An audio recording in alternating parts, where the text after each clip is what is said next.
Alrighty everyone, welcome back. It is now November 2nd of 2025, and ever since the assassination of Charlie Kirk and the most recent No Kings protest, we have seen an actual uptick in the number of celebrities really just either mocking or politicizing what happened to Charlie Kirk, or outright just using it as a way to push their anti-Trump messaging campaign. We have seen this happen across the board, whether it's coming from Robert De Niro or others out there like Stephen King or John Cusack and among others. But the biggest one of all, Jane Fonda, continues to go on the anti-Trump rhetoric and continues to also mock and politicize the assassination of Charlie Kirk in the worst ways possible, and exactly how it's backfiring is actually quite surprising. This is Mike Zero. Subscribe if you're new and like this video to see future updates. You can also follow me at Mike01. I thank you also very much for the great and kind support. Now, one thing about Jane Fonda right now is that, yes, we do know that she is desperately trying to make a brief comeback in her acting career.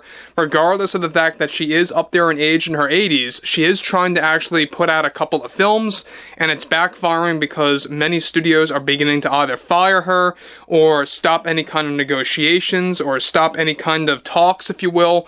And what's interesting here, yet again, has a lot to do with Jane Fonda's behavior toward a live audience, and how it has a lot to do with Jimmy Kimmel Live via ABC. Now, one thing about all of this, for sure, is that, yes, we do know that Jane Fonda is even losing some of her long, loyal fans that have been with her for decades, that actually wanted to plan to stick with her no matter what, that are now beginning to see through the mask, that are now beginning to see through the lies that Jane Fonda spews out there, and they are leaving in droves even. And that just goes to show you exactly what kind of place Jane Fonda is in right now. However, with the Charlie Kirk assassination and the No Kings protest still causing, like I said before, a major uptick in the number of celebrities to mock or politicize Charlie Kirk's death, now one major development going on now involves more to do with actress Jane Fonda and why she was recently fired from yet another studio after swearing at a live audience. Now, it turns out that Jane Fonda was preparing to go on the Jimmy Kimmel Live show, where she was doing a rehearsal for a pre-taped segment in front of a test audience that was estimated to be around 50 attendees for ABC. Producers and executives, of course, to get an idea about the value of the comedy bit, and to witness reactions before putting it on the air.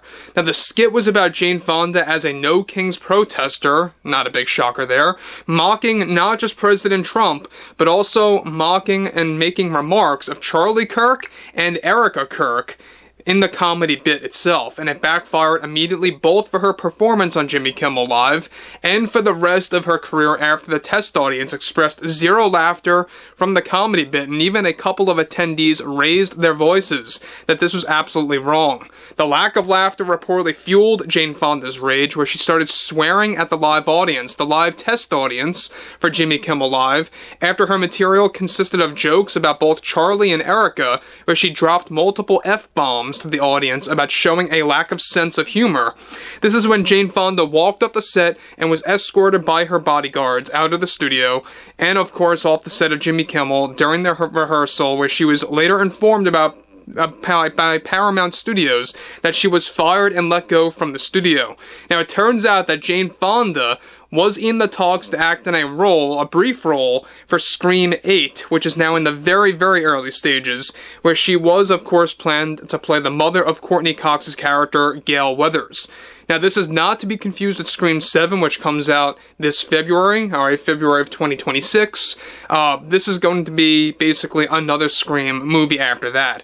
Now, Fonda was planned to actually play a role of a national news anchor in the Scream 8 film before she was fired and axed from that project, along with other acting opportunities as well.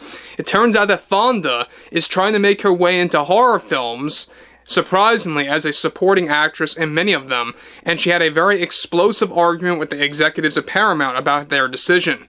Now, guys, let me just say one thing about this. Now, not only do I feel that the Scream franchise is stretching a bit too far, it's almost like it's becoming the Fast and the Furious franchise. We're pushing 8 films now.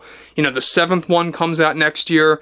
They're planning on an 8th movie, and how Jane Fonda was axed in that recently. She was supposed to play, like I said, Gale Weathers' mother, and I guess that casting kind of makes sense if you look at her. She kind of does resemble a very much older version of Courtney Cox in certain shots. Maybe it's just me. I don't know, but there's something about it that I just see that. However, that's not to say that she's best fit for the role. We all know that Jane Fonda obviously is very much hated right now by the general public after saying such terrible things about Trump, Charlie Kirk, Erica Kirk, and supporters of all three of them. However, those conversations have now gone radio silent after her agent and manager informed the studios about Fonda's behavior at Jimmy Kimmel Live via ABC toward the test audience, where she sweared at them multiple times on set. Now, this all comes in the midst of how Jane Fonda is desperately trying to make a short comeback in her acting career before she plans to officially retire for good. Fonda's plan is to at least put out 5 movies before stepping down. The drama that happened at ABC/Jimmy Kimmel Live, where she sweared at the test audience, was so bad that it rattled throughout all of the Walt Disney Company. And you know what? Look, shame on the Walt Disney Company, because this is all going back to Bob Iger, and we'll get to that in just a second. Bob Iger makes by far the worst decisions of all time. He makes one mistake, and then he makes another mistake after that. Alright, that's what they like to call it anyway, a mistake, quote unquote. I like to just say it's a forced agenda coming from Disney. You know, that's exactly what they are at the end of the day. They always will be about that Disney messaging, the Disney agenda in their movies, their programming, their television shows, whatever it may be. Now, of course, executives, the board, and investors are angry toward Bob Iger, the Disney CEO, for even allowing Jane Fonda to make comedic jokes, even if it was in front of a test audience, about Trump, Erica Kirk, and Charlie Kirk for Jimmy Kimmel's show. Now, thankfully, this did not make it to the on-air segment of Jimmy Kimmel Live. This is all going to be pre-taped material, much like what they did with Robert De Niro some time ago. I believe it was like, 2.5 weeks ago? Maybe 3 weeks ago at this point. This was during the whole, or toward the whole, post-Jimmy Kimmel Live suspension segment, where he was actually booted off the show for some time and then came back. They had Robert De Niro on, and he was actually just mocking the whole situation, right, about his suspension. So they wanted to do something like that, except making it all about Trump, Erica Kirk, and Charlie Kirk. And it's also tiresome, it's exhausting, people are very tired of this. People are very tired of being lectured by actors and actresses, or being forced to watch comedy bits that actually just, say some of the most repulsive things possible. Now, we know one thing about Jane Fonda is that her acting career is essentially dead. It's over and done with. Nobody wants to watch her movies ever again. Not just because of what she's been saying politically, but she's really not all that relevant anymore. And if you even go back to the 70s, during the Vietnam War, she did some crazy stuff with the protests. Let me just say that. And that really just stuck around with her for decades, and it never really left. Now, what's interesting here, though, is the fact that you have some studios beginning to wake up, like Blumhouse Productions, or Paramount finally taking action and getting rid of Jane Fonda from really becoming a part of the Scream franchise. But I would like to hear what everyone has to say about all of this below in the comments, and everything else in between when it comes to the whole Jimmy Kimmel situation with Jane Fonda and how that really led to the whole decision by Paramount. And if you guys did enjoy the content for today, make sure to drop a thumbs up on this video to support the channel, and I will catch you guys later.